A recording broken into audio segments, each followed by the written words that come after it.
Hi everyone, welcome back to this week's Haftarah Halfhour with our friend Rabbi Joshua Neely. We are in the last of the Haftarah portions for Bereshit, for Genesis, and next week we're going to slip over into Exodus, so that's exciting. That's 1/5 done already. Welcome back, Rabbi Neely. Good to be back as always. Although I do have to correct you, Genesis is slightly longer than some of the other books, so we've already passed the 1/5 mark. Oh, that's awesome. Okay. Oh, it's flying through. So today, for anyone that's kind of watching, is the first day of the Gregorian calendar for it's January 1st, 2015. So we literally haven't made any of these shows since last year. So that's good. We are looking again. So this is the Haftarah for Vayechi. It's 1 Kings 2, 1 through 12. There's a really obvious parallel of it with blessing your children in this one, right? So. Do you want to tell us a little bit about the Torah portion that this adheres to? Absolutely. So Vayechi is the end of Jacob's life, and we've been working with Jacob now for numerous weeks of Parshiot, from his life and then through his son Joseph's and on to the end. Really takes up a disproportionate amount of time compared to the accounts of Abraham or the accounts of Isaac. And we're now reaching the end where the family has been reconciled, where Jacob is back with his whole family, and the question is going to be, what happens now? You know, things are finally going the way they are. What comes next for his family? And so when he gathers his sons around and he gives them blessings that are more prophecies than what we would historically consider to be blessings, it's really trying to give us a glimpse into the future of our people. And of course, what he really establishes is what we see more powerfully next week in the Torah reading, which is that we are turning from being a family into being a nation. We have learned how to love each other that come from the same family, and now we're going to have to learn how to love each other that come from the same nation. And once we master that, which takes a long time, then we move on to the mastery of loving those that come from a different nation as well, that are the rest of God's humanity. Okay, so that's a big task. And then, so in this Haftarah portion, we are looking at kind of the end of David's life, his last breaths, as it were. Although David kind of dies in these few lines, it's not the only place where he speaks, is it? In Chronicles, he's recorded as some extra words that aren't in this little story. Right, Chronicles is often a great place to go check because it's at the end of the Tanakh. Many people, shall we say, have not quite read it yet. They're still working their way there. But there's often other insights and other ways that the text has been presented in order to give us more information about situations. So I think we'll jump in. Again, it's 1 Kings 2, 1 through 12. So we're starting in chapter 2 of 1. When David's life was drawing to a close, he instructed his son Solomon as follows. I am going the way of all on earth. Be strong and show yourself a man. Keep the charge of the Lord your God, walking in his ways and following his laws, his commandments, his rules, his admonitions as recorded in the teachings of Moses, in order that you may succeed in whatever you undertake and wherever you turn. Then the Lord will fulfill the promise that he has made concerning me. If your descendants are scrupulous in their conduct and walk before me faithfully, with all their heart and soul, your line on the throne of Israel shall never end. First of all, I mean, that's a great charge to leave anybody, isn't it? I'm reminded of Ecclesiastes. The whole purpose of man is to keep the commandments. I really love the instruction that he's given there. I mean, Solomon had a pretty good relationship with God anyway, but it feels that David's saying, look, you have to kind of do it. It's not enough just to accept the promise. You have to do this. This isn't a given. Exactly. You know, as you just said, this is a wonderful bit of wisdom to give to anyone. that this is how we should show ourselves to be a man, show ourselves how to be a full human, that we need to be strong, and our strength comes not by power, not by war, not by conquests and other things, which David himself was renowned for. So it's a little counterintuitive, although if you know anything else about David, it's not that surprising. But for a man who made his strength, he made his greatness by being powerful, by being a warrior, to turn to his son and say, look, I'm going, and I'm not going to tell you to go be a warrior, I'm going to tell you to keep God's laws. I'm going to tell you to keep God's ways. And that is what is the measure of a man. That is the measure of your life. And if you do that, you'll find success in any direction you go. And if you and your descendants continue to do that, then the throne on Israel will never end. Now, one little comment on that. There's a great deal of conviction from both the Tanakh as well as from rabbinic literature that there will not be another legitimate line of Jewish kings that are appointed, that it is David's line or nothing. It gets a little bit more complicated when we get to the issue of the Maccabees, who were sort of allowed to rule instead during this difficult time. It was like an Emergency Powers Act. But in terms of legitimate and permanent authority, the line of David is it. So when it says shall never end, what it's talking about is it will never be usurped for the true throne of Israel. That doesn't mean it can't be interrupted. And that's the caveat that David is putting here. He's saying, look, God has promised me, he's promised you, he's promised our descendants that the legitimate rulers of the people of Israel will come from us. But that doesn't mean there will be a throne for any of our descendants to sit upon unless you do this. And that really is what the next whole section of the Book of Kings is about struggling to see whether there will be any that keep God's ways well enough that that throne will still have a city to be in for this to take place. And spoiler alert, the answer is pretty much long-term no.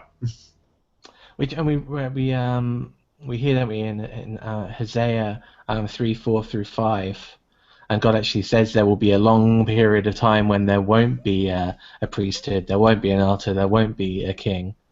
So I love that passage because it says that he kind of knew, that there was going to be this huge bubble of time when things wouldn't be quite as they're meant to be, but that will be restored in the end. I think that's pretty awesome.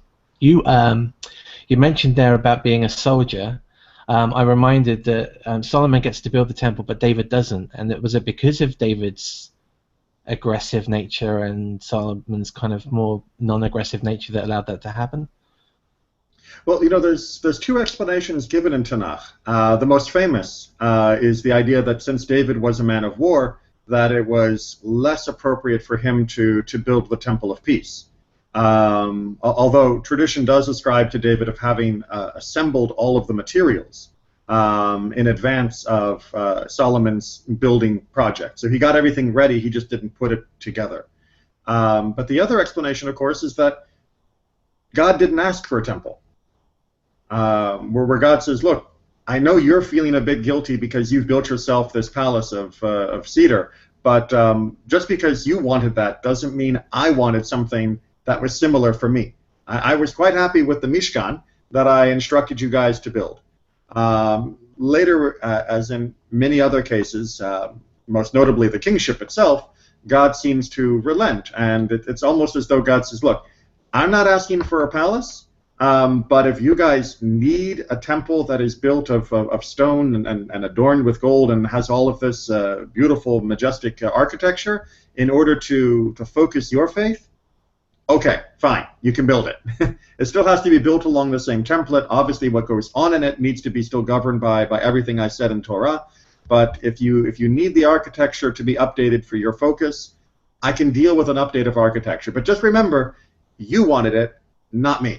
I was happy with the tent. It seems like so many other things. A king, offerings, all these things that the human heart feels that they need to fulfill a kind of an emotional need. God doesn't ask for those. It's all for us. It's almost we could have had this pure, unshackled relationship, but we feel like we need to have the links in that chain to make it strong. Well, and an underlying part of that is our persistent misconception of God as being us, only more powerful. And I think you see that beautifully with David, where he says, look, how can I be here in my palace of cedar and wonderful, amazing life, and God is only in a tent? And it's like, because God's not in the tent. And because God isn't a person who would be jealous of the different housing arrangements. It's not that God is you times 100. God is not concerned in the same way you're concerned with these material trappings. God does concern himself with the material world in terms for our benefit and for our own instruction. But don't read it backwards, that means God has the same wants or desires as us. That was something in the first Boundless program that we did that I was trying to drive home. That it's not God is not just Superman that happens to be invisible and you can't touch. God is wholly different, and I mean that in both senses of the English word holy. And the program that Rabbi Neely just mentioned will be linked to under this video. It's really awesome. Let's do it 3 times over the last 2 days. It's well worth watching. So go ahead and watch that. So David's instructed his son Solomon to follow the commandments. And just one more thing before we move on. I don't want to interrupt, but because it looked like you were getting ready for the next verse, which is a real big gear shift. And I wanted to point out that it was in Otiot Rabbi Akiva, which was a collection of midrash from sometime around the 7th, 9th century. Scholars are still working on when it was written down. Point out, in parallel to the Torah portion, that the words, as you just said, that David gave to his son could have been said by anyone, except maybe the line on the throne part, but the rest of that is entirely universal. And he tried to remind us, the Midrash tried to remind us, that in death, a king and a poor man are the same. They have the same needs and the same wishes for their children, which is only that they take what's good from what God has given us and to live a good life.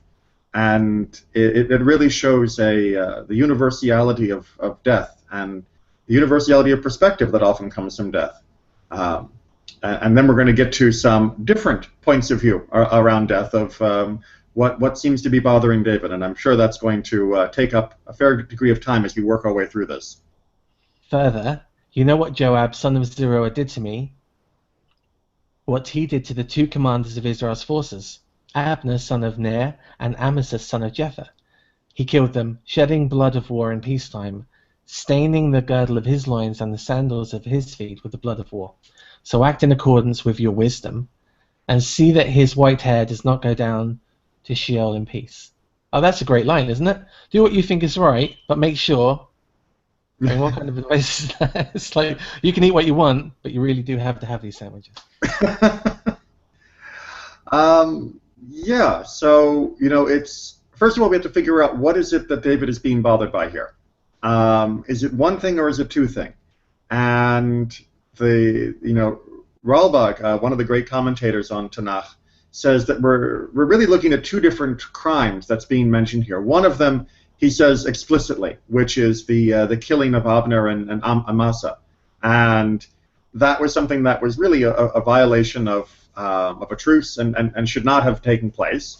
But under the circumstances, David couldn't act against Joab to do anything about it. But that phrase at the beginning, you know what he did to me. What he did to the 2 commanders is what Ralbag picks up on. He says, okay, so what he did to the 2 commanders is one crime, but what he did to me, well, what did Joab do to David? Is this just a literary device of saying what he did to me because he did to them, or is there something he did to David as well as this other betrayal of Abner and Amasa? And the answer that Ralbag gives is, if you go back to the stories of Joab and David, which are many and varied, one of the most painful points and one of the most obvious here's the right word, contradictions of Joab against his king was the death of Absalom. When Absalom rebelled against David, and David was quite hesitant in prosecuting and pursuing him, when Joab goes off to capture Absalom after the failed coup, David tells him, don't kill him. And Joab comes across Absalom hanging from a tree, caught by his hair, and orders him killed while he's hanging there. It's obvious that Absalom could have been taken prisoner at that point. He was literally dangling helpless, and Joab orders his death, and the spears are put in him, and he dies. So there's a feeling that although David appreciated that the coup was put down, that he has long harbored a great deal of anger against Joab for killing his son when he had ordered him not to. But deal graciously with the sons of Barzillai the Gileadite, for they befriended me when I fled from your brother Absalom. Let them be among those that eat at your table. You must also deal with Shimei, son of Gera, the Benjamite from Bahurim. He insulted me outrageously when I was on my way to Mahanaim. But he came down to me at the Jordan, and I swore to him by the Lord, I will not put you to the sword. Do not let him go unpunished, for you are a wise man, and you will know how to deal with him, and sent his grey hair down to Sheol in blood. So this is Shimei that came out and threw rocks and swore, and he wasn't David's biggest fan. That's a bit of an understatement, exactly. But because David had taken an oath, he'd made a vow that he wouldn't kill him. Even though he did this, David then afterwards was unable to take any punishment. However, just because David swore that he wouldn't kill him doesn't mean that someone else can't kill him, which is sort of what he's saying to his son here. You'll notice in both of these cases, for both Joab and for Shimei, he's saying, be wise. And I think that's one of the most difficult parts for us to understand here, is that David isn't just speaking about wisdom in an abstract sense. This is not just, chokhmah personified as it is in the book of Proverbs. This is wisdom of a king who has had to fight both first to get his kingdom and has been betrayed numerous times by his family and by his commanders and by others. And he is trying to give instruction to Solomon, who was not the first choice of the other powerful people to be the king. This is what you're going to need to do if you want to secure yourself on the throne. Because you got to understand, the palace is a dangerous place. And being a king isn't just about dispensing wisdom from the throne. It's about having wisdom to deal with those that are your enemies. Abarbanel, one of the great medieval commentators, who was also very instrumental in local politics in his life, pointed out that this is very much sound political advice, which is do unto your enemies before they do unto you. That you have to understand that these two guys, at least, are going to be a threat to you, and they will probably want to support someone else for king. And if you don't take care of them, then they could very well knock you off this throne at any time, because I've already been almost put off the throne twice in my own lifetime, not counting the difficulty I had getting on the throne in the first place. So be wise and be just. And sometimes justice means rewarding people, and sometimes justice means taking care of long neglected injustices and punishing them.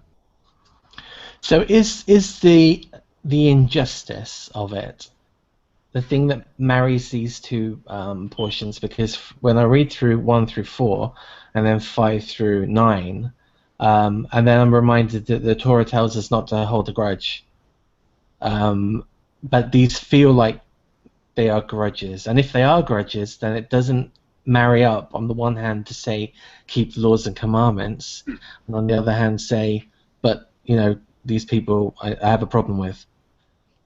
Right. So as Radak, another great commentator, pointed out, that David is basically saying, look, because of the politics of the day or because of loopholes, justice was denied in these cases. And that means that now that I'm going and those loopholes are closed, because unfortunately the loopholes kind of got made by me, you have an obligation to eternal justice. You have an obligation to finally implement what should have been done, but was denied for various reasons in each case. And that is the obligation of the king. It's not just doing what you want. It's also doing the justice that is necessary, even if it's something that seems like it was a long ago problem. You know, when the Torah says don't carry a grudge and don't seek vengeance, it is not saying don't punish those who have committed crimes, because the Torah says that quite clearly in numerous passages. Not bearing a grudge and not seeking vengeance are when someone has done something non-criminal to you, you're not allowed to seek retribution. And even when someone has done something criminal, once the case has been decided and once justice has been carried out, then you're not allowed to carry a grudge afterwards, and you're not allowed to seek your own personal vengeance, even if you personally disagreed with the justice of the court. But yeah, if someone goes and kills one of your cows, you're not allowed to go kill his cow, but you're absolutely allowed to go to the court and say, this guy killed my cow, he needs to pay up. And that's really what David is saying here. So David slept with his fathers and was buried in the city of David. The length of David's reign in Israel was 40 years. He reigned 7 years in Hebron, and he reigned 33 years in Jerusalem. And Solomon sat on the throne of his father David, and his rule was firmly established. You know, the idea of 40 being a sense of completeness is rather common in the poetic use of numbers in Tanakh. 40 is complete. So the fact that he reigned 40 years is as a sign that he was given a full reign. That despite his failings and despite his many errors, that David was fully, in the end, what a king should be. And we're going to see that most of his descendants really don't measure up to that. You get Josiah, who does a great job. You get Hezekiah, who does mostly a good job. You get Solomon, who's also kind of a mixed bag by the end of his reign. But you never quite get a king like David in the annals of the kings that come later, which is kind of the point of the whole Book of Kings, is really trying to catalog the ways that the kings failed to be the kings they were meant to be. But the reminder there at the end that Solomon does firmly establish, I think, is also meant to say that Solomon took his father's advice. Both the first paragraph about keeping the laws of God, but also the more specific and pragmatic pieces of advice about how to treat those you have helped and how to treat those that have committed crimes to secure his place. And we see Solomon implement the same wisdom on his own with the issue of Adoniah.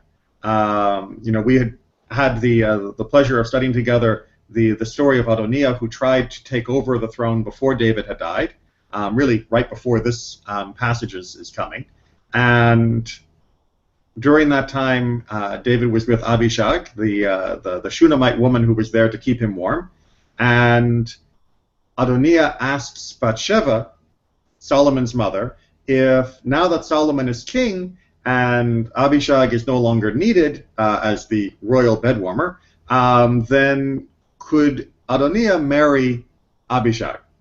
And Bathsheba says, sure, I'll talk to my son about it, no problem. I mean, really seems to think this is no problem. And Solomon flies off the handle.